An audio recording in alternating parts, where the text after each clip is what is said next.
Imaginen un mundo de reinos gigantes y códigos grabados en piedra. Hablamos del Afroeurasia antiguo, el crisol de la civilización.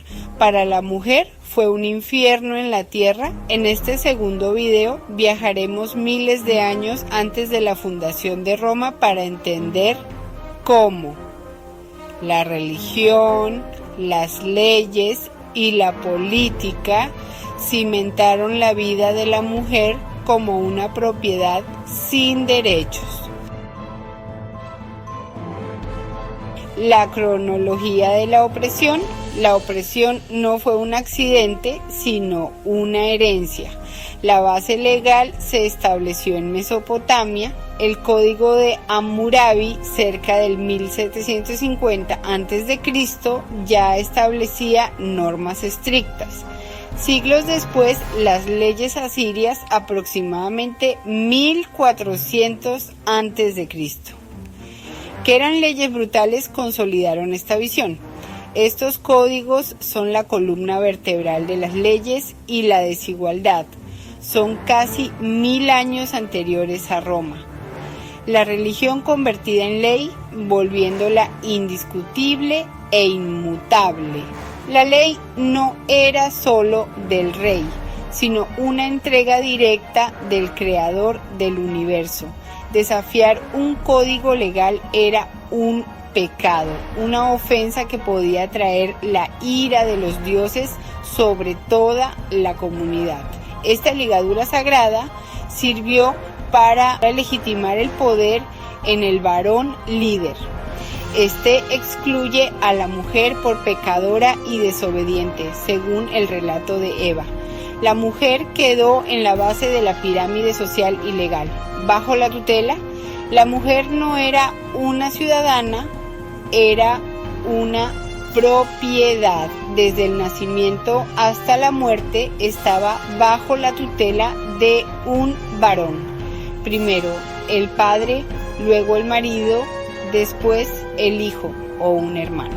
Si la mujer tenía una hija, era aborrecida. La autonomía era un concepto desconocido para ellas. El matrimonio, un contrato de propiedad, el donde la mujer cambiaba de manos. No era un encuentro de amor, sino una transacción económica y política. Su valor y por ende el respeto que recibiría se medía por dos cosas: la dote que su familia pagaba y su capacidad de generar hijos varones.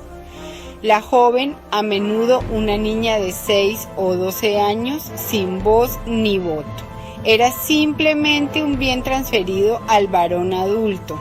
El propósito dual del contrato tenía dos objetivos fundamentales para el varón. Primero, el control absoluto de la sexualidad de la mujer, garantizando que solo él engendraría descendencia. Segundo, asegurar la procreación de los varones que preservarían su herencia. El marido tomaba posesión de su propiedad, no solo de su cuerpo, sino de su voluntad y de su vida. Relegación. Las primeras civilizaciones formalizaron la división de roles: varones en lo público y mujeres en lo privado. Los varones en política, leyes, guerra, economía. Recibían la mejor educación y cuidados. El lugar igualitario que algunas mujeres pudieron tener en comunidades primitivas se desvaneció por completo. La mujer de clase alta tenía la prisión sin paga. Su mundo era el gineceo, una habitación o área confinada sin ventanas. Era una prisión donde se les exigía la administración doméstica, el hilado y el tejido. No tenían paga, no tenían voz. Las mujeres de bajo rango debían salir para trabajar el campo o ir al mercado, pero las ricas estaban aún más encerradas y vigiladas como mercancía valiosa. Brutalidad doméstica y el miedo constante. El día a día de la mujer estaba marcado por la violencia brutal y la inestabilidad. La doble moral era ley. Si el marido era infiel, ella debía soportarlo con buena cara. Pero si ella era acusada de adulterio, incluso por una mentira del marido, muerte espantosa. como ser lanzada al río con los pies atados. Su vida dependía de la complacencia, el silencio y el miedo constante, educación restringida y el mito de Eva. La educación femenina estaba subordinada al varón, centrada en las labores domésticas y la obediencia.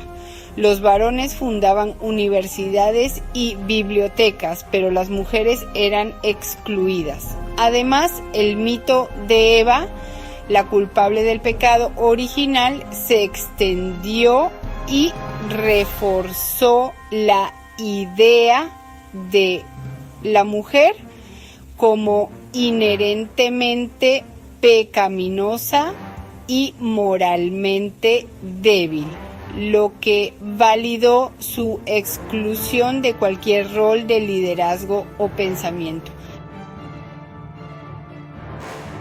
Conclusión: la vida de la mujer antes de Roma fue una condena legal y religiosa. La historia fue escrita por hombres para hombres, pero a pesar de la opresión, la violencia extrema y la cosificación, ellas sobrevivieron. Ninguna civilización podría haber permanecido sin ellas. Que sentó las bases de nuestra especie es la que hoy nos obliga a admirarlas.